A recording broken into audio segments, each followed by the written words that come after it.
नहीं, आज मोदी जी कह चुके हैं आएगा तो मोदी ही। तो मैं ये जान रही हूँ कि ये कॉन्फिडेंस अगर आ रहा है तो कहीं से तो आ रहा होगा। वो कॉन्फिडेंस एक तो जनता से ऊपर आता है, दिल्ली को आता है, सत्ता को आता है कि भाई हमने बहुत बेहतर काम किया है। और लोगों के अंदर, जैसे हमारे बीजेपी प्रवक्ता कह रहे थे, मैं तो सोच रहा था कि शायद कहीं राज्यसभा या लोकसभा में इनके भी कहीं नाम आ जाए, लेकिन वो आएंगे नहीं। वो बीजेपी से आने वाले लोग होंगे, वो सॉरी कांग्रेस से आने वाले लोग होंगे, अजित पवार होंगे, कमलनाथ होंगे, वैसे वैसे नाम मतलब खोज कर लाए जाएंगे। लेकिन चलिए, वो उनका अपना काम है, वो अपना क्या करेंगे ये मतलब तो वरुण पुरोहित जी श्योर लेकिन हिमानी जी कंफर्म करेंगे। हिमानी जी बहुत सीरियस बात है, आपका सवाल बहुत जायज है।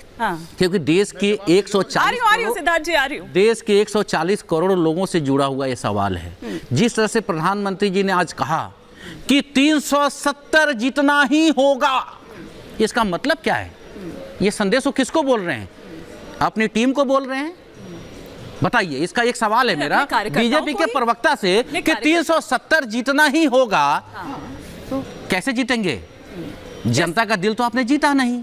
आपने तो सीना ठोक करके आपने कहा था संसद में कि हम 81 करोड़ लोगों को उस हालत पे ला दिए हैं कि उसको 5 किलो राशन देंगे तो जिंदा रहेगा, वरना नहीं रहेगा। ये नया भारत है, ये आपने कहा है, आपने संसद में कहा है। फिर वो 81 करोड़ लोग, 80 करोड़ लोग आपको वोट क्यों करेंगे? और एक बात अभी सिर्फ एक लाइन के बाद खत्म करता हूं। ठीक है। एक बंगाल की बड़ा प्रसिद्ध एक कहावत है कि जतो दोष नंदो घोष।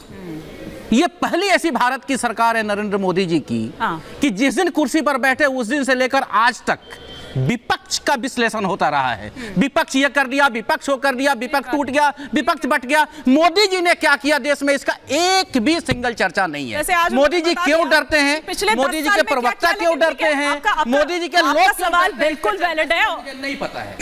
आपका सवाल बिल्कुल वैलिड है और इसे लेकर मैं सिद्धार्थ जी के पास जाती हूं। लेकिन वैसे आज मोदी जी बता चुके हैं कि पिछले 10 साल में क्या हुआ है, बल्कि 10 साल वर्सेस 70 साल भी उन्होंने गिनवाया। 10 साल में क्या किया है और अगले 10 साल में क्या करेंगे ये भी बताया है। लेकिन सिद्धार्थ जी, जो बातें यहां पर संजय जी ने कही है उसकी एक तो यहां पर बात बता दीजिए, और साथ ही साथ वो चाल चरित्र और चेहरे वाला दबाव क्या अब आप फील नहीं करते हैं? ये साम दाम दंड भेद, जिस तरह से अभी रामकृपाल जी यहां पर कह रहे थे, बस वो 370 वो 400 पार, क्या वही एक टारगेट है और इसीलिए कुछ दिखाई नहीं दे रहा है? और मैं आ रही हूं प्रेम जी। देखिए हिमानी जी, सबसे पहले तो वरुण जी जो कुछ बात कह रहे थे उनकी बात का जवाब देना भी बहुत ज़रूरी है। उन्होंने कहा इंडी और भिंडी, पता नहीं वो कैसा तुलना कर रहे थे अपने गठबंधन का, पर मैं बता देता हूं कि भिंडी तो आपकी बन चुकी है और आप तो वो वाली भिंडी थे जो पेस्टिसाइड से उगे हैं, जिसका सीजन आ ही नहीं पा रहा। इसलिए उस भिंडी की अपनी चिंता करिए थोड़ी, तब जाकर के आपके इंडी का। उनकी भिंडियां आपने खरीद ली, उनकी भिंडी बिक गई, उनकी भिंडी आपने खरीद ली, उनकी भिंडियां तो आपने खरीद ली ना। यही तो, तभी तो मैंने कहा कि ये साम दाम दंड भेद कोई नहीं खरीदता। हाँ, ये हिमानी जी वो वाली भिंडी है जिसको रेडी पे देख करके भी कोई नहीं खरीदता। ये 2 रुपए किलो में भी रात को जब बिकती है तो भी कोई कह देता है कि ये नहीं चाहिए। पर चलिए छोड़िए, मैं उस पर बात नहीं करता। मैं बात करता हूं 370 पे प्रश्न पूछ रहे थे। उन्होंने कहा कि 370 मोदी जी ने कहा है तो कैसे आएगा? 370 आएगा जनता के प्रेम से, 370 आ रहा है हमारे 10 साल के काम से, 370 आ रहा है जो मूलभूत परिवर्तन हमारे देश में हो पाया है उसके कारण से। आज जो चारों ओर सड़कें बन पा रही है, लार्जेस्ट मोबाइल का मैन्युफैक्चरर हम बन पाए हैं, जितनी प्रगति भारत ने देख पाई है उसके कारण 370 आ रहा है। और इसीलिए कार्यकर्ता होने के नाते भाजपा के एक कार्यकर्ता को कॉन्फिडेंस है कि जब जनता के बीच में हम नरेंद्र मोदी जी का प्रणाम लेकर के जाएंगे तो देश की जनता 370 का आशीर्वाद हमको देगी। ये तो मिनिमम है, आगे का आप गिन लीजिए। मोदी जी के नाम अभी आप बजाज बनाना चाह रहे हैं, 80 करोड़ लोगों को भोजन दिया, 80 करोड़ लोगों को मोदी जी का नाम लेकर जाएंगे। फिर से आग्रह करता हूं, मैंने पहले भी करा। सिद्धार्थ भाई, आप मोदी जी का नाम लेकर जाएंगे, श्री राम को लेकर जाएंगे? बताइए, उनका प्रणाम लेकर के जा रहे हैं। दोनों में से किसका नाम लेकर जाएंगे जनता में? मैं चैलेंज करता हूं मोदी जी के नाम। ठीक है, एक बार जरा प्रेम जी का भी एक रिएक्शन ले लूं। प्रेम जी, 370 की बात जो इसी के सहारे हैं आप। ठीक है, और आपके सवाल को भी जोड़ लूंगी। आप चुनाव नहीं जीत पाएंगे और आपके नहीं लेते। ठीक है, आपके अजित पवार को नहीं लेते, एक एक कर आते हैं, आपके लिए घोटालेबाज थे, उनको आप नहीं लेते। संजय जी, प्रेम जी, क्या वाकई 370 आ रहे हैं? आज जिस तरह की हुंकार मोदी जी भरते हुए नजर आए, क्या इतनी बड़ी वेव है? और वेव किसकी है? जिस तरह से अभी यहां पर संजय जी कह रहे थे, मोदी जी की वेव या राम मंदिर वाली वेव में सवार होंगे? हिमानी जी, ये लोग तो 370 हटाने वाले लोग हैं। 370 क्या लाएंगे? दूसरी बात यह है कि मोदी जी कह रहे हैं कि आएगा तो मोदी ही। वो भारतीय जनता पार्टी का तो नाम ही नहीं ले रहे हैं। इसका मतलब है कि भारतीय जनता पार्टी को अपने दम पर बहुमत नहीं आ रहा है। अब ये कमलनाथ, ये नाथ, वो नाथ सबको जुटा करके बहुमत की एक आकांक्षा रखते हैं और उनको विश्वास है कि मेरे पास संसाधन है, हम तोड़ सकते हैं, जोड़ सकते हैं, इसलिए आएगा तो मोदी ही। तो आएगा तो मोदी ही का मतलब अब बदल गया है। अच्छा। तीसरी बात, हमारे श्रद्धेय रामकृपाल जी कह रहे थे साम दाम दंड भेद, ये कह रहे थे, बहुत सच्ची तस्वीर बता रहे थे। लेकिन हम तटस्थ थोड़े रह सकते हैं। साम दाम दंड भेद होता है तो हमें ये बोलने का भी साहस करना होगा कि गलत को गलत हम बोलेंगे। अगर खरीद फरोख्त हो रही है तो हम ये बोल करके कि हमाम में सब नंगे हैं बोल करके आज जो हो रहा है हम उसका साथ नहीं दे सकते। बोलना पड़ेगा कि आप गलत कर रहे हैं। आप शिवराज सिंह चौहान को 64 साल में पैदल कर दिया और 77 साल के नकुल देव जी जो मार्गदर्शक मंडल की अर्हता रखते हैं भारतीय जनता पार्टी के हिसाब से, उसका इस्तकबाल कर रहे हैं। तो बीजेपी में ही खत्म हो रही है।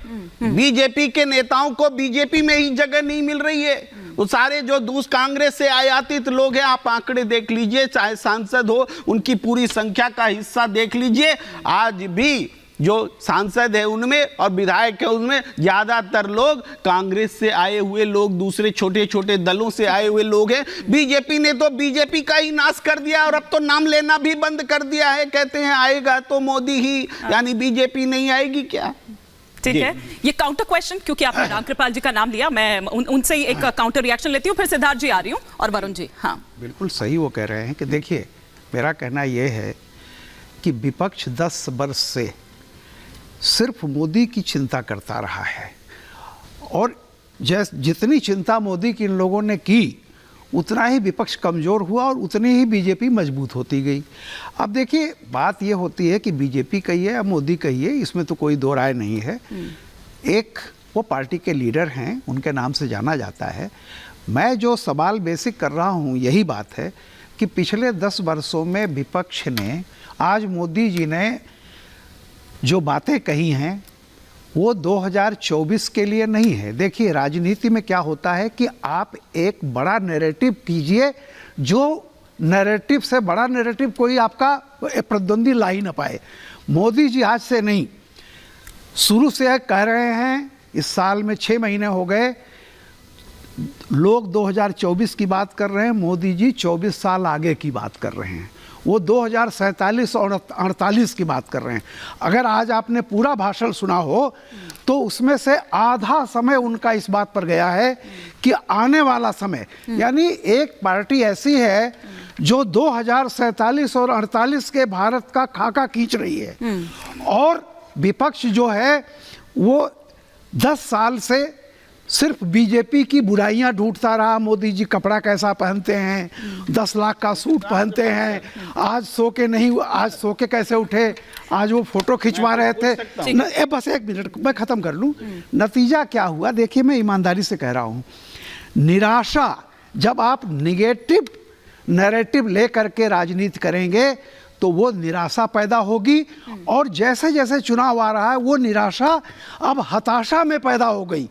और ये हताशा ही है कि कमलनाथ जैसा व्यक्ति आज बीजेपी में भाग के आ रहा है, अशोक चौहान जैसा मुख्यमंत्री, कमलनाथ भी मुख्यमंत्री रहे हैं, वो भी मुख्यमंत्री, सिद्धू और तिवारी, मनीष तिवारी और सिद्धू के जाने की भी खबरें। अब ये तो सिद्धार्थ जी, एक लाइन और कहूंगा, कांग्रेस के प्रवक्ता जो भी उन्होंने एक बात कही थी कि कांग्रेस से कोई आए या जाए कांग्रेस को फर्क ही नहीं पड़ता।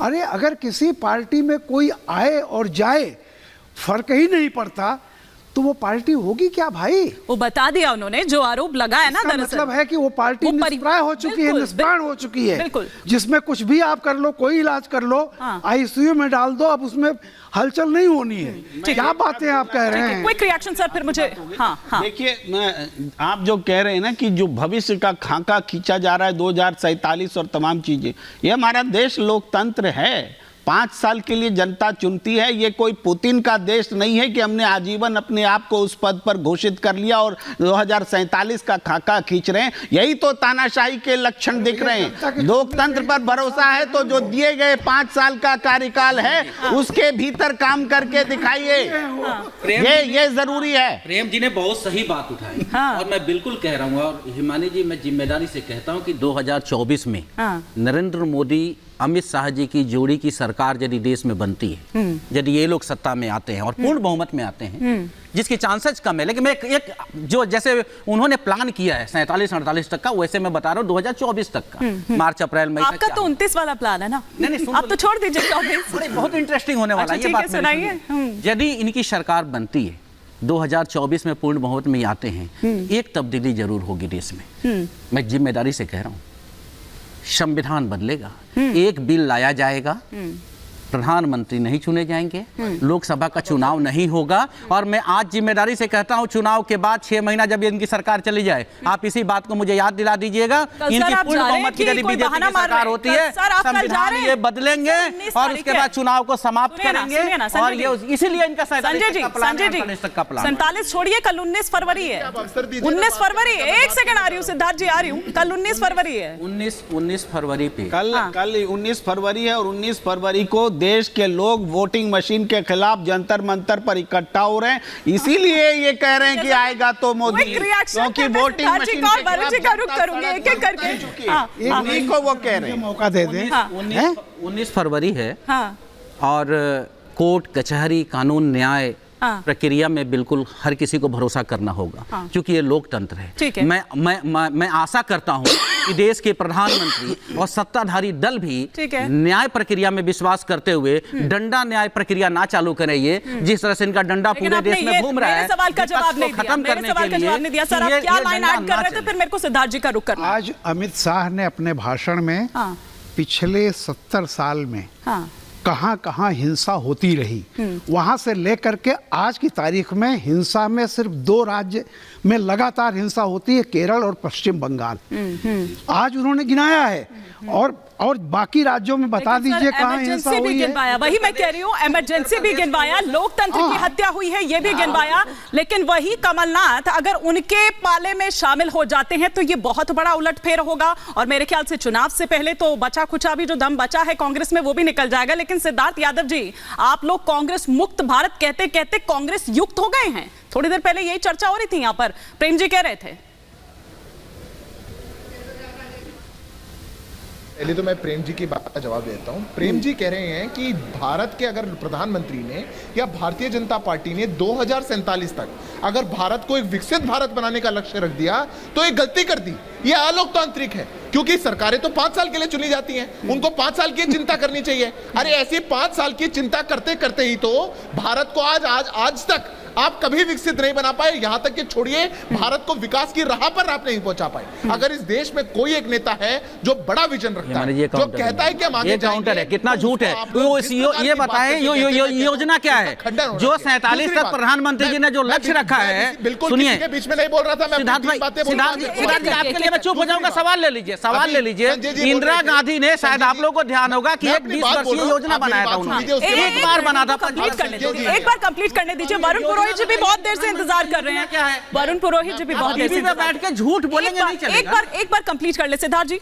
मैं बात पूरी कर देता हूं, आपको सुनना पड़ेगा। लेकिन आपका फ्रेम चला गया सिद्धार्थ जी। आप हाँ ठीक है। चुनाव हो गया, अगर मोदी और शाह की सरकार बन गई तो फिर से कभी चुनाव नहीं होंगे। अरे यही तो भय की राजनीति आप करते आ रहे हैं। यही बात आपने 2014 में बोली थी, इस देश के अल्पसंख्यकों को बाहर भेज दिया जाएगा, इस देश में मुसलमानों का कत्लेआम हो जाएगा। क्या हुआ? ट्रिपल तलाक देकर के इस देश की मुसलमान बहनों को न्याय मिला है। आज अगर कहीं उनको न्याय मिल पा रहा है, कहीं उनको सुविधाएं मिल पा रही है तो सरकार के तहत मिल पा रही है। 20 साल से हेड ऑफ गवर्नमेंट है आज देश के आदरणीय प्रधानमंत्री नरेंद्र मोदी जी। तब देश का लोकतंत्र खत्म नहीं हुआ, तब तो चुनाव खत्म नहीं हुए। 10 साल से प्रधानमंत्री है, चुनाव खत्म नहीं हुए। इस बार आ गए तो चुनाव खत्म हो जाएंगे। ये बड़ी गलत बात है। अब हिमानी जी, मैं अंतिम आपकी बात का जवाब दे देता हूं। आपने कहा कि हम कांग्रेस युक्त भारत हो जाएंगे, कांग्रेस युक्त भाजपा हो जाएंगे। अभी तो कमलनाथ जी आए नहीं है, पर इनके आसार देखिए, कोई भी नहीं अभी तो नहीं आए हैं का मतलब बात डील हो गई है क्या? कमलनाथ जी सोच भी नहीं रहे होंगे। डील हो गई है क्या? फिर आज अमित शाह जी क्यों कह रहे थे, वो इमरजेंसी की याद क्यों दिला रहे थे, बार बार लोकतंत्र की हत्या इसका जिक्र क्यों कर रहे थे?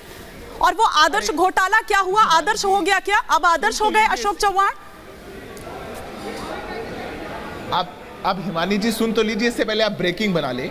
कमलनाथ जी के मन में भी नहीं आया होगा, हो सकता है कि भाजपा में जाना है, पर इनके सारे नेता कहने लगे अरे अरे गहरे हैं, जाना चाहे जाए, किसी के जाने से कोई फर्क पड़ता है? अरे किसी को रखना ही नहीं चाहते, एक परिवार के अलावा सबको गाली देते हैं, सोचते हैं कि एक परिवार का महिमा मंडन करते रहेंगे तो हमारी प्रगति होती रहेगी। ऐसी पार्टी को लोग छोड़ेंगे नहीं तो क्या होगा? मेरा प्रश्न बस इतना ही है। अगर आपको लोग छोड़ करके जा रहे हैं, आप तो वो पार्टी है जिसके सबसे ज्यादा वर्टिकल डिवीजन हुए आज तक। 1923 से लेकर के 2022 तक आपके 66 बार वर्टिकल डिवीजन हुए। ठीक है, वरुण पुरोहित जी, तो भारतीय जनता वरुण पुरोहित जी, कांग्रेस से बचा नहीं है आपका